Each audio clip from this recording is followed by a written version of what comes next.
Nang bumukas ang pinto ng kwarto, tila may biglang dumagundong sa dibdib ko.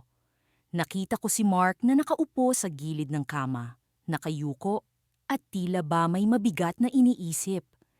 Hindi ko alam kung paano ko siya haharapin. Sa bawat araw na magkasama kami sa iisang bubong, lalo kong nararamdaman ang layo niya. Oo, mag-asawa kami sa mata ng batas, pero parang may salamin sa pagitan nun namin na hindi ko mabasag. Mark! Mahina akong tawag. Pilit nang humingiti. Tumingin siya sa akin. At sa sandaling iyon, nakita ko ang lungkot sa kanyang mga mata. Hindi ito ang Mark na nooy palaging masaya, palaging handang magpatawa at maghatid ng saya. Ang lalaking nasa harap ko ngayon ay tila anino ng dati niyang sarili. Angela, sagot niya, pilit ding ngumingiti. Kumusta ang araw mo? Okay naman, sabi ko, umupo sa tabi niya. Ikaw, kumusta ka? Pagod, sagot niya. Pero alam kong hindi pisikal na pagod ang tinutukoy niya. Alam kong may mas malalim pa siyang dinadala. Isa sa mga gabi na naman ito na tahimik kaming sabay na kumakain ng hapunan. Pero ang isip ko ay lumilipad. Hindi ko maiwasang itanong sa sarili ko kung hanggang kailan namin kakayanin ang ganitong sitwasyon. Ang pag-asang darating ang araw na mamahalin niya ako ng buo ay unti-unting nalulusaw. Angela, basag ni Mark sa katahimikan, may kailangan akong sabihin sa'yo. Tumigil ako sa pagdudulot ng pagkain. May kung anong kaba at excitement ang sabay na umusbong sa dibdib ko. Sa wakas, baka ito na ang hinihintay kong sandali. Baka sabihin niyang natutunan na niya akong mahalin, na handa na siyang talikuran ang nakaraan niya para sa akin. May kailangan akong ipagtapat. Patuloy niya, iniiwas ang tingin sa akin. Alam kong hindi ito ang inaasahan mo, pero kailangan kong maging totoo sa'yo. Naramdaman ko ang malamig na pawis sa palad ko. Ano yon, Mark? Humugot siya ng malalim na hininga. Si Daniel, bumalik siya. At nagkita kami. Parang may kung anong pumutok sa loob ng ulo ko. Alam ko kung sino si Daniel. Siya ang lalaking mahal ni Mark. Siya ang dahilan kung bakit kahit anong pilit ko, hindi ko makuha ang buong puso niya. At ngayong bumalik si Daniel, parang may banta sa kung anong klaseng relasyon meron kami ni Mark. Nagkita kayo? Ulit ko, pilit na kinakalma ang sarili. At ano na ang nangyari? Nagsabi siya na gusto niyang bumalik sa buhay ko. Sagot ni Mark. At sa mga mata niya, nakita ko ang gulo ng damdamin. Gusto niyang ituloy namin ang nasimulan namin noon. Hindi ko alam kung paano ko napigil ang luha ko. At ikaw? Anong nararamdaman mo? Angela! Mahina niyang sabi. Hindi ko alam. Mahal kita. Pero alam mong hindi sa paraang gusto mo. Pinilit natin ito dahil sa pressure, pero hindi natin maipagkakaila na may kulang. Sumikip ang dibdib ko. Alam ko naman yon mula pa noon. Pero iba pa rin pala kapag narinig mong sinasabi ng taong mahal mo. At si Daniel ang makakapuno sa kulang na iyon? Tanong ko, puno ng paitang boses. Umiling siya. Hindi ko alam. Pero gusto kong malaman. Gusto kong malaman kung may puwang pa para sa amin ni Daniel. Hindi ko alam kung paano ako nakatayo mula sa kinauupuan ko. Pakiramdam ko'y bigla akong nawala ng lakas. Naglakad ako palabas ng kwarto, hindi alintana kung ano ang iniisip ni Mark. Ang alam ko lang, kailangan kong makalayo. Kailangan kong mag-isip. Habang naglalakad sa madilim na pasilyo, naramdaman ko ang bigat ng katotohanan. Sa kabila ng lahat ng pinilit kong gawin, sa kabila ng lahat ng sakripisyo, hindi ko pa rin nakuha ang puso ni Mark. At ngayon, narito si Daniel, handang bawiin ang taong mahal ko. Nakarating ako sa balkonahe at sumandal sa malamig na rehas. Tumingin ako sa langit, hinahanap ang mga bituin, pero natabunan ng mga ito ng makakapal na ulap. Parang ang pag-asa ko, nakatago, hindi makita. Maya-maya, narinig ko ang mga yabag ni Mark palapit. Hindi ko siya nilingon, pero alam kong naroon siya sa likuran ko. Hindi siya nagsalita, ngunit ramdam ko ang bigat ng kanyang presensya. Angela, mahina niyang tawag, hindi ko siya sinagot. Sa halip, pinikit ko ang mga mata ko, umaasang sa pagsapit ng umaga, may bago akong lakas na haharapin ang katotohanan. Ngunit bago pa man ako makahanap ng sagot, biglang nag-ring ang cellphone ko. Sa pagtingin ko sa screen, nakita ko ang pangalan ni Daniel. At sa sandaling iyon, napagtanto ko kung gaano kalalim ang sugat na idudulot ng pangalan niya sa relasyon namin ni Mark. Angela, sabi ni Mark, puno ng pag-aalala. Pakiusap, pag-usapan natin ito. Ngunit bago pa man ako makasagot, sinagot ko ang tawag ni Daniel. Sa kabilang linya, narinig ko ang boses niyang puno ng pananabik at pangungulila. Sa gitna ng lahat, isa lang ang tanong na tumatakbo sa isip ko. Ano nga ba ang kapalaran ng isang pag-ibig na pilit na itinadhana sa pagkukunwari? Pagpasok sa kwarto, bumungad sa akin ang isang tanawin na matagal ko nang kinatatakutan. Si Mark, nakatalikod sa akin, nakaupo sa gilid ng aming kama. Tahimik ang buong silid. Ang tanging tunog ay ang mahinang patak ng ulan sa bintana. Sa mga ganitong sandali, palaging may tila isang bigat na nakadikit sa pagitan naming dalawa. Isang pagitang hindi maabot ng kahit anong salita o yakap. Mark, mahina kong tawag habang inaabot ang kanyang balikat. Hindi siya gumalaw. Sa halip, narinig ko ang isang malalim na buntong hininga mula sa kanya.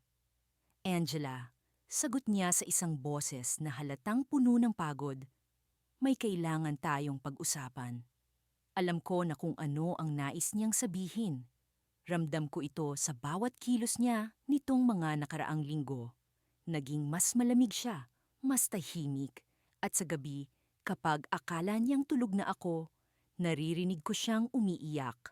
Hindi ko alam kung paanong nagkaroon siya ng lakas ng loob na itago ang lahat ng ito sa akin. Pero alam kong dumating na ang oras para sa isang pag-amin. Alam ko, Mark, sagot ko habang naupo sa tabi niya. Alam kong hindi ito ang buhay na gusto mo.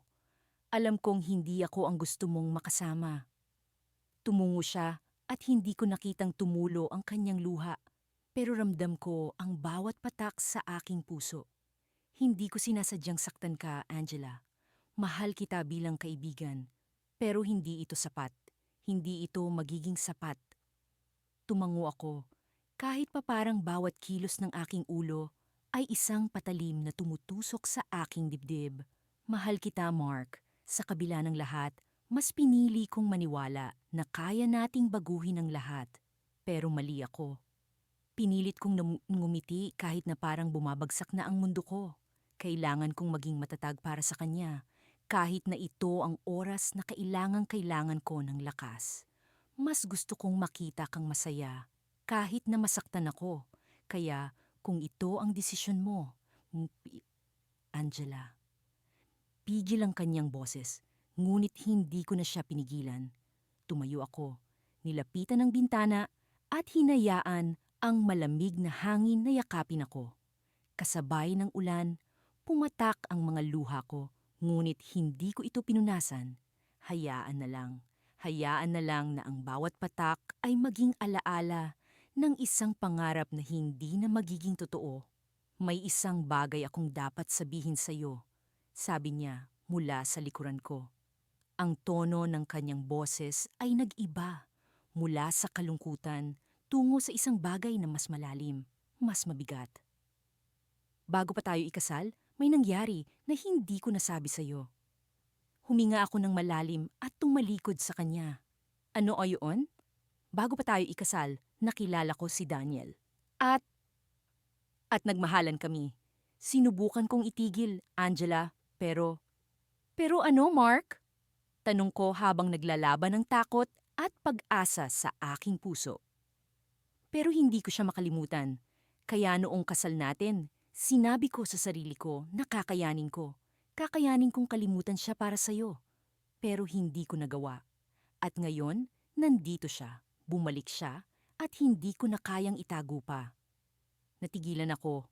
Si Daniel, ang lalaking matagal nang nasa likod ng isipan ko. Isang anino na hindi ko mapaalis. Alam kong darating ang araw na ito, pero hindi ko alam na magiging ganito kasakit. Parang may kung anong pumutok sa puso ko. Ngunit sa halip na galit, isang kakaibang kapayapaan ang dumating. Kaya pala, mahina akong sabi. Kaya pala hindi mo ako magawang mahalin ng buo. Tumayo si Mark at nilapitan ako. Angela, patawarin mo ako. Alam kong hindi ko na maibabalik ang mga nasayang na oras. Pero ngumiti ako kahit pa sa gitna ng mga luha. Hindi mo kailangang humingi ng tawad, Mark. Kung sino man ang dapat humingi ng tawad, ako yun. Pinilit kita sa isang buhay na hindi mo ginusto. Iniabot ko ang kanyang kamay at niyakap ito. Pumunta ka sa kanya. Hanapin mo ang kaligayahan mo. Iyon lang ang gusto ko para sa iyo. Isang sandali ng katahimikan ang lumipas. At sa sandaling iyon, pareho naming naramdaman ang isang kalayaang matagal na naming inaasam. Ngunit bago ko siya tuluyang pakawalan, isang katanungan ang hindi ko mapigilang itanong. Mark, sa lahat ng ito, may isang bagay akong gustong malaman. Ano yun, Angela? Sa lahat ng ito, minahal mo ba ako kahit kaunti? Kahit sa paraan ng isang kaibigan? Ngumiti siya, isang ngiting puno ng pasasalamat at pagsisisi. Oo, Angela, minahal kita. Sa abot ng aking makakaya. Sa paraan ng isang kaibigan na handang isakripisyo ang lahat. Tumango ako, at iyon na ang huling pag-uusap namin bilang mag-asawa. Sa huli, hindi lahat ng pagmamahalan ay nagtatapos sa altar, at hindi lahat ng pagsasama ay nangangailangan ng isang kasal. Ngunit bago kami tuluyang magpaalam, isang mensahe ang natanggap ko sa aking telepono. Isang hindi inaasahang mensahe mula kay Daniel. Angela, may kailangan kang malaman tungkol kay Mark. Hindi ito ang inaakala mo. Napatingin ako kay Mark na lumabas na ng kwarto habang ang mga salitang iyon ay nagbigay ng bagong bugso ng tanong sa aking isipan. Ano kaya ang gustong iparating ni Daniel? At paano ito makakaapekto sa buhay ko, sa buhay namin ni Mark? Ang lamig ng simoy ng hangin ay lalong nagpatindi sa kaba sa dibdib ko habang papalapit ang araw ng aming kasal ni Mark. Sa bawat tik ng orasan, parang may pumipintig na pako sa aking puso. Alam kong pilit lang ang lahat, ngunit hindi ko rin maikakaila ang pag-asang baka sa huli, matutunan niya rin akong mahalin. Lingid sa kaalaman ng lahat, may kaunting saya rin akong nadarama. Hindi dahil sa ikakasal ako kay Mark, kundi dahil sa pagkakataong makasama siya sa kabila ng lahat. Ngunit sa tuwing tinitingnan ko siya, ramdam kong wala roon ang kanyang isip at puso.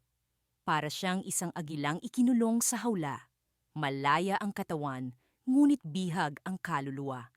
Isang araw bago ang kasal, nagpunta ako sa simbahan. Ako lang mag-isa, dala ang bigat ng desisyon ko. Doon, nakita ko si Father Ben, ang pari na mag-iisang taon na ring nagiging tagapayo ko. Anong bumabagabag sa iyo, Angela? Tanong niya, habang nakaupo kami sa harap ng altar. Father, paano kung ang desisyon ko'y magdulot ng sakit sa iba? Tanong ko habang pinipilit kong itago ang luha. Anak, ang pag-ibig ay sakripisyo, ngunit hindi ito dapat maging sanhi ng kapahamakan ng kahit sino. Isipin mo, kung pipilitin mo ang isang tao na maging iba sa kanyang kalikasan, hindi lang siya ang masasaktan, kundi pati ikaw, paliwanag niya. Nagpatuloy ang usapan namin hanggang sa luminaw sa akin ang isang bagay. Hindi ko pwedeng ipilit ang aking sarili sa isang taong hindi ako kayang mahalin. Pero paano ko ito gagawin kung nakiusap na ang aking pamilya na ituloy ang kasal para sa reputasyon namin? Pag-uwi ko sa bahay, nadatnan ko si Mark sa balkonahe. Nakatulala siya sa kawalan ni hindi man lang niya namalayan ang pagdating ko. Lumapit ako sa kanya at hinawakan ang kanyang kamay. Mark, may sasabihin ako. Simula ko, ngunit bago pa man ako makapagsalita, inunahan na niya ako. Angela, hindi ko na kaya. Pabulong, ngunit puno ng sakit ang kanyang tinig. Hindi ko kayang magkunwari habang buhay. Hindi ko kayang ipagpatuloy ito. Nang mga oras na iyon, nakita ko ang luha sa kanyang mga mata. Ito na ang unang pagkakataong nakita ko siyang maging totoo sa sarili. Niyakap ko siya ng mahigpit, na parang doon ko na ilabas ang lahat ng bigat na dinadala ko. Mark, alam ko. Alam kong hindi mo ako mahal. Sagot ko, pilit na pinapakalma ang sarili. Pero sana, bigyan mo ako ng pagkakataon na maging bahagi ng buhay mo kahit sa anong paraan. Hindi ko siya ipipilit, ngunit sana'y maging magkaibigan tayo. Ngunit bago pa man siya makasagot, may narinig kaming kaluskos mula sa likuran. Bumungad sa amin si Alex, ang lalaking matagal nang nagmamahal kay Mark. Alam kong siya ang dahilan ng pag-alinlangan ni Mark sa kasal. Angela, sabi ni Alex, puno ng determinasyon ang kanyang boses. Hindi ko kayang manahimik na lang at hayaang magdusa si Mark. Mahal ko siya at alam kong mahal niya rin ako. Sa pagkarinig nito, parang may sumabog na bulkan sa loob ko. Hindi galit, kundi isang pag-unawa na ang tunay na pagmamahal ay hindi sakim. Alam kong ito na ang tamang pagkakataon para pakawalan si Mark sa tanikala ng aming kasunduan. Alex, sagot ko habang nagpipigil ng luha. Kung ito, ang makapagpapaligaya kay Mark, susuportahan ko kayo. Nagulat si Mark sa sinabi ko. Ngumiti siya na may halong pasasalamat, ngunit hindi ko rin maiwasang makita ang pag-aalala sa kanyang mata. Seryoso ka ba, Angela? Tanong niya, puno ng pagdududa. Opo, sagot ko, pilit na pinapatatag ang sarili. Kung ito ang ikaliligaya mo, handa akong gawin ito. Ngunit sa kabila ng aming naging kasunduan, isang tanong ang bumalot sa akin. Ano ang mangyayari sa akin pagkatapos nito? Paano ko haharapin ang pamilya ko at ang mga tao sa paligid na umaasa sa pag-iisang dibdib namin ni Mark? Hindi ko pa man nasasagot ang mga tanong na ito. Biglang nagring ang telepono ni Mark. Agad niyang sinagot ito at sa bawat salitang binibitawan niya, lalong lumilinaw ang isang bagay. May nangyari sa kanyang pamilya. Angela, kailangan ko munang umalis, sabi niya habang nagmamadaling nagbibihis. May emergency sa bahay. Habang pinagmamasdan ko siyang nag-aayos, hindi ko mapigilang mag-alala. Ano man ang nangyari, alam kong ito na ang simula ng mga pagbabago sa buhay namin. Ngunit sa kabila ng lahat, may isang bagay akong napagtanto. Ang tunay na pag-ibig ay hindi kailanman maramot, kahit pa ito'y magdulot ng sakit. Sa pag-alis ni Mark, naiwan akong nag-iisa sa balkonahe. Dala ang isang pag-asang kahit hindi kami nagkatuluyan, nahanap ko pa rin ang tunay na kahulugan ng pagmamahal. Ngunit isang tanong, ang patuloy na bumabagabag sa akin. Ano ang kinabukasan na naghihintay sa akin matapos ang lahat ng ito? Sa bawat pagsubok na darating, handa na ba akong harapin ang bagong kabanata ng aking buhay? Sa mga araw na lumipas, mula nang ikinasal kami ni Mark, unti-unti kong naramdaman ang lumalalim na agwat sa pagitan naming dalawa. Nagsimula akong magduda kung tama ba ang naging desisyon ko. Sa bawat gabing lumilipas, tila lalong lumalayo ang kanyang presensya at ang pag-ibig na akala ko'y sisibol ay tila nagiging panaginip na hindi ko na maabot.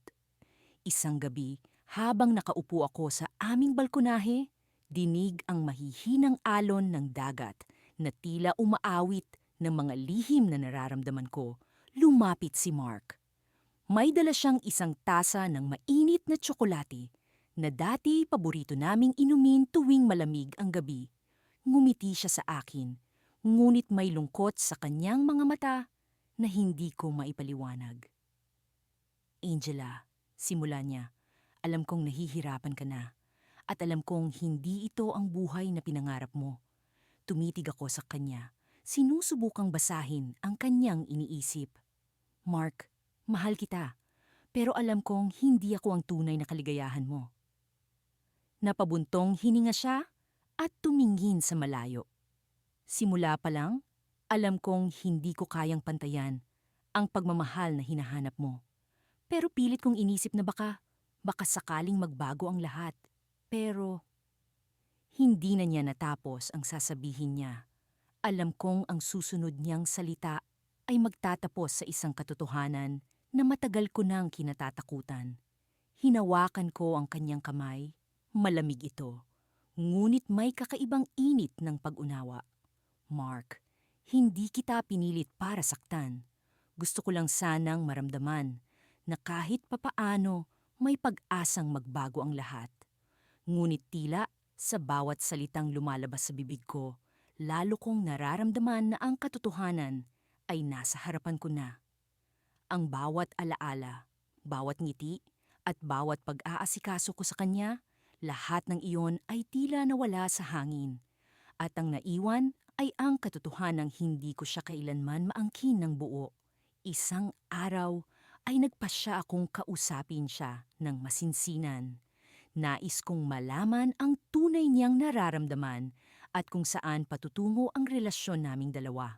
Pag-uwi niya mula sa trabaho, nadatnan ko siyang nakaupo sa aming sala, tila may mabigat na iniisip. Mark, kailangan nating mag-usap, sabi ko. Puno ng kaba ang boses ko. Tumango siya at ngumiti. Pilit na ngumiti. Oo, Angela, alam kong kailangan na. Umupo ako sa tabi niya at nagsimula kaming mag-usap. Sa mga salitang binitiwan niya, naramdaman kong ito na ang simula ng pagtatapos. Angela, mahalaga ka sa akin. Pero hindi ko na kayang itago pa ang nararamdaman ko. May iba akong mahal at alam kong hindi ito patas para sa'yo. Para akong binuhusan ng malamig na tubig. Ang mga salitang iyon ang nagpatunay ng lahat ng kinatatakutan ko. Sino siya? Tanong ko. Bagaman sa puso ko'y alam ko na ang sagot. Si Daniel, sabi niya. Ang kaibigan ko mula sa trabaho. Alam kong hindi mo siya kilala, pero siya ang tanging nakakaintindi ng tunay kong nararamdaman. Pinilit kong nangumiti kahit na ang puso ko'y nagkakabitak-bitak na. Kung siya ang nakapagpapaligaya sa'yo, hindi kita pipilitin. Ang mahalaga ay ang kaligayahan mo, Mark. Tumayo siya at niyakap ako. Salamat, Angela. Salamat sa pag-intindi. Sa kanyang mga yakap, doon ko naramdaman ang huling paalam. Ang mga yakap na nagpaalam sa isang pag-ibig na hindi kailanman naging totoo. Pinakawalan ko siya. At sa paglayo niya, alam kong ito na ang simula ng bagong kabanata para sa aming dalawa. Ngunit sa mga huling sandaling iyon, habang nakatayo ako sa pintuan, may narinig akong ingay mula sa labas. Isang pamilyar na boses na tumatawag sa pangalan ko. Lumingon ako at laking gulat ko nang makita si Daniel nakatayo sa harap ng bahay. May dalang bulaklak at luhang umaagos mula sa kanyang mga mata. Angela, patawarin mo ako, sabi niya. Puno ng pagsisisi ang boses niya. At sa mga sandaling yon, naisip ko, sino nga ba ang tunay na nagkulang? May pag-asa pa bang bumalik ang lahat ng dati? O ito na nga ba ang wakas ng lahat? Hindi ko akalain na darating ang araw na ito. Ang araw ng aking kasal kay Mark. Habang nakatayo ako sa harap ng salamin, unti-unting bumabagsak ang bigat ng aking damdamin.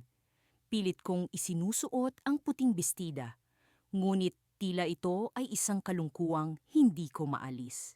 Ang ngiti sa aking labi ay pilit, at ang mga mata kong puno ng alinlangan ay kita ko sa salamin. Angela, handa ka na ba? Tanong ni Mama mula sa pintuan. Tumango ako, bagamat alam kong hindi iyon ang katotohanan. Ang puso ko'y naguguluhan, puno ng mga katanungan at takot na hindi ko maipaliwanag. Pinilit ko ang sarili na ngumiti, kahit sa kaloob-looban ko'y may bumubulong na hindi ito ang tamang desisyon. Nang buksan ko ang pintuan ng kwarto, sinalubong ako ng mga bulaklak na nakahilera sa pasilyo patungo sa altar. Ang mga bisita ay abala sa pag-uusap, tila walang kamalay-malay sa tunay na nangyayari sa pagitan namin ni Mark. Sa isang panig ng bulwagan, nakita ko siya, nakasuot ng kanyang itim na tuksedo. Gwapo siya. Walang dudang ang sinumang makakakita sa kanya ay mamamangha. Ngunit alam ko na ang pusong iyon ay hindi para sa akin. Lumapit si Mark at nakita ko ang pamimilit sa kanyang mga mata. Angela, bati niya, pilit na ngumingiti. Handa ka na ba? Tumango ako. Kahit sa loob-looban ko ay may bumubulong na hindi ito ang tamang desisyon. Alam kong mahal niya si Adrian at kahit papaano ay umaasa akong makakahanap kami ng paraan upang maging masaya ang bawat isa. Habang humahakbang kami patungo sa altar, hindi ko maiwasang maalala ang mga nakaraan. Ang mga araw na magkasama kami ni Mark, ang mga tawanan at kwentuhan, at ang mga sandali ng katahimikan kung saan alam naming may kulang. Ang mga sandaling iyon ay naging bahagi ng aming buhay, ngunit hindi sapat upang punan ang puwang sa aming mga puso. Nagsimula ang seremonya at habang binibigkas ng pari ang mga salita, tila ang oras ay bumagal. Naramdaman ko ang bawat tibok ng aking puso na tila sumisigaw na lumayo. Ngunit hindi ko magawa.